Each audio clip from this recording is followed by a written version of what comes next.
Florida fishing can be wild sometimes. We caught 2 game species within 1 minute of each other on some cool topwater strikes. You're going to want to see this. Oh!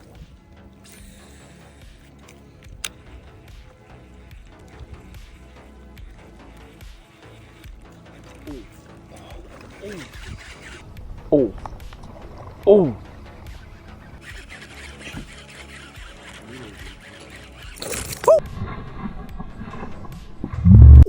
There he is. Not bad.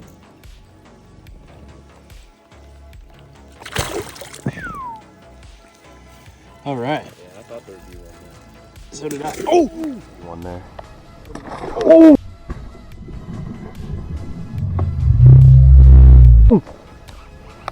What the frick? He's big. Get him. Oh, it's a bass! It's a big bass! Oh! It's a huge bass! Might as well. Don't hook me.